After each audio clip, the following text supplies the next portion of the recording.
2020 Kieron sector Kupwara जिला उत्तर कश्मीर। भारी बर्फबारी ने भारतीय सेना को अपने शिविर के अंदर रहने पर मजबूर कर दिया था, लेकिन उड़ते ड्रोन नियंत्रण रूप से लाइन ऑफ कंट्रोल पर निगरानी रखते हुए उस इलाके की फोटो लगातार कमांड सेंटर को भेज रहे थे। रुको, जरा इसे जूम करो। ये डॉट देख रहे हो? लगता है शुरू हो रहा है। कोऑर्डिनेट निकालो। सर, जुमागुंड के केरन सेक्टर में घुसपैठ या हलचल नजर आ रही है। कमांडिंग अधिकारी ने बिना हिचकिचाहट आदेश दिया, 8 रेजिमेंट तैयार करो, हमें खतरे को तुरंत विफल करना होगा। उसी दोपहर लाइन ऑफ कंट्रोल से कुछ दूर जाट पलटन ने बर्फ में कम से कम 4 से 6 जोड़ी पैरों के निशान पाए और फुटप्रिंट का पीछा करने लगे। इस बर्फबारी में वो ज्यादा दूर नहीं जा सके होंगे, सभी सतर्क रहिए। दूर पहाड़ी पर पेड़ों के बीच में उन्होंने 5 लोगों को भारी उपकरण ले जाते हुए देखा। मिल गए। दोपहर के करीब 1 बजे मुख्तसर गोलीबारी शुरू हुई। फिर वो 5 घुसपैठिए अपने भार को हल्का करने के लिए गोला बारूद से भरे बैग वहीं छोड़कर पहाड़ की ढलान उतरकर गहरी घाटी में कहीं खो गए। आतंकवादियों का जल्द ही शोधन किया गया।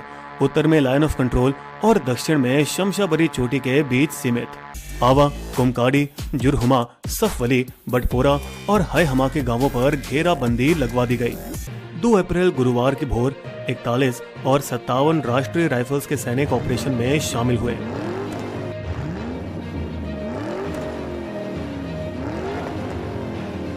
दोपहर 4:30 बजे एक बार फिर आतंकवादी नजर आए और गोलीबारी चली। जिसने भी गोली से जवाब देने के बाद चट्टान से कूदकर कहीं बर्फीली वादियों में गायब हो गए। 2 दिनों तक और पीछा जारी रहा। 2 बार और गोलीबारियां हुई, लेकिन वो पकड़ में नहीं आए। मगर हाँ, अब आतंकवादी कुपवाड़ा के घने जुरहमा जंगल के एक हिस्से में सीमित कर दिए गए थे, जुमागुंड गांव से ज्यादा दूर नहीं। वहां से बाहर निकलने के लिए शनिवार 4 अप्रैल देर रात 4था पैराशूट रेजिमेंट 4 पैरा SF बटालियन के 2 पलटन खास आयोजन किए गए। ये विशेष बलों का वो हिस्सा है जो उरी हमले के बाद सीमा पार सर्जिकल स्ट्राइक कर चुके थे। अब ध्रुव हेलीकॉप्टर द्वारा नजदीकी बटालियन मुख्यालय के लिए तैनात हुए, जहां से वो रंगदूरी, गुगुलदरा और जुमागुंड के 3 बेहद क्षेत्र पर नजर रख सके। इस ऑपरेशन का लक्ष्य ये था कि वो ऊंचाइयों का लाभ उठाते हुए आतंकवादियों को कोई नुक्कड़ में फंसा दे। क्वाड क्वाप्टर ड्रोन के सहारे के साथ 5 खास पैराशूटर 10,000 फुट की ऊंचाई पर एयर ड्रॉप किए गए।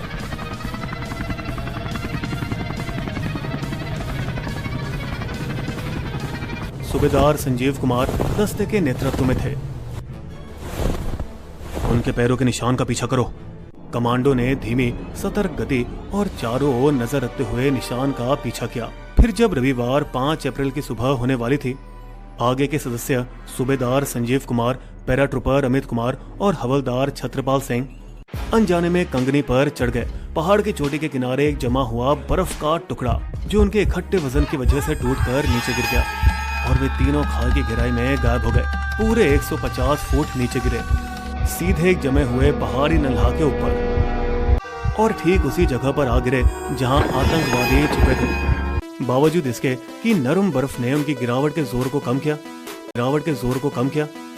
बाद में किए गए एक्सरे से यह पता चला कि गिरने से उनके शरीर की कई हड्डियां टूट गई।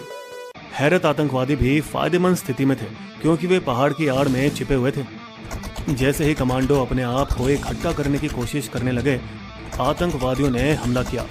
आगामी लड़ाई में आतंकवादियों ने पहले फायदा उठाकर तीनों कमांडो पर लगातार गोलियां चलाई, जो मुश्किल से बस 6 फुट की दूरी पे थे। इतने कम फासले पर एनकाउंटर कभी कभार ही होते हैं, ज्यादातर वो हमेशा दूरी से होते हैं। हवलदार अमित कुमार ने 15 गोलियां खाई, जबकि सूबेदार संजीव और पैराट्रूपर छत्रपाल ने भी भारी गोलीबारियों का सामना किया। बावजूद इसके कि वो गिरावट में घायल और खुले मैदान में थे, उन्होंने कैसे भी करके शहीद होने के पहले 5 में से 2 आतंकवादियों को मार गिराया। इसी बीच हवलदार दविंदर सिंह और पैराट्रूपर बालकृष्ण अपने साथियों पर भारी गोलीबारी देखते हुए अपनी ढलान से नीचे उतरकर युद्ध में शामिल हुए। साथ में वे 3 घुसपैठ आतंकवादियों में से 2 को मार गिराने में कामयाब रहे।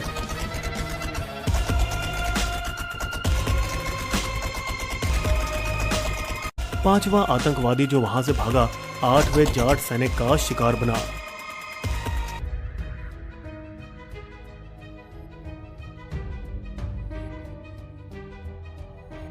बुरी तरह से जख्मी 2 सैनिकों को श्रीनगर सैन्य अस्पताल में एयरलिफ्ट किया गया, लेकिन अफसोस दोनों उसी रात शहीद हो गए। बाकी 3 युद्ध स्थल पर ही शहीद हो चुके थे। है मेरे वतन के लोगों, जरा आंख में भर लो पानी। इस चौथे पैरा एसएफ बटालियन में शामिल थे सूबेदार संजीव कुमार, देहरा गांव, हटवार, बिलासपुर जिला, Himachal Pradesh. Para trooper Balkrishna, uid गांव, कुल्लू घाटी, हिमाचल प्रदेश। पैरा ट्रूपर छत्रपाल सिंह, छावश्री गांव, झुंझुनू जिला,